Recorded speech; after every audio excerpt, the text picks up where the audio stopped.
মোক্ষদা একাদশী নামেতেই মোক্ষ শব্দটি আছে, অর্থাৎ মোক্ষদা একাদশী পালনেই মোক্ষ লাভ হয় এ কথা বোঝাই যাচ্ছে। কিন্তু মোক্ষদা একাদশী তিথিতে শুধু যে নিজের মুক্তি লাভ হয় বা নিজে যে জন্ম মৃত্যুর চক্র থেকে মুক্তি পাওয়া যায় এমন নয়। ভগবান শ্রীকৃষ্ণ মহারাজ যুধিষ্ঠিরকে বললেন যে অগ্রহায়ণ মাস বা মার্গশীর্ষ মাসের শুক্লপক্ষের একাদশী তিথি মোক্ষদা একাদশী যদি কেউ বিধিসম্মতভাবে অত্যন্ত নিষ্ঠাসহ পালন করে তাহলে শুধু সে নিজেই মুক্তি লাভ করে এমন নয়, তার পিতৃপুরুষেরাও মুক্তি লাভ করে চিরতরে।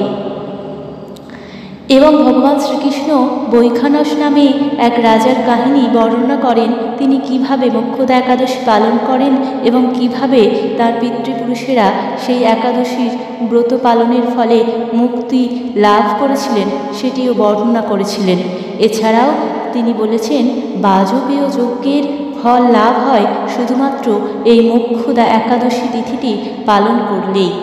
এই তিথিতে তাই সকলেরই যে যার মতো যতটুকু সম্ভব বিধিসম্মতভাবে একাদশী তিথি পালন করে ভগবানের স্মরণ মনন করে রাত্রি জাগরণ করে ভগবানের নাম জপ করলে অবশ্যই অত্যন্ত শুভ ফল পাবে। এবং এই মোক্ষদা একাদশী তিথিতেই যেহেতু ভগবান শ্রীকৃষ্ণ কুরুক্ষেত্রের মাঠে অর্জুনকে সামনে রেখে সমগ্র বিশ্ববাসীর উদ্দেশ্যে মুক্তিপ্রদায়িনী গীতার উপদেশ দান করেছিলেন, তাই এই দিন আরও বিশেষ তাৎপর্যপূর্ণ। এই মোক্ষদা একাদশীতে তাই অবশ্যই যেমন অন্যান্য একাদশী তিথির মতোই যথাসম্ভব ব্রত পালন করা উচিত, তেমনি অন্তত একটি অধ্যায় হলেও ভগবদ্গীতার একটি চ্যাপ্টার অবশ্যই পড়া উচিত।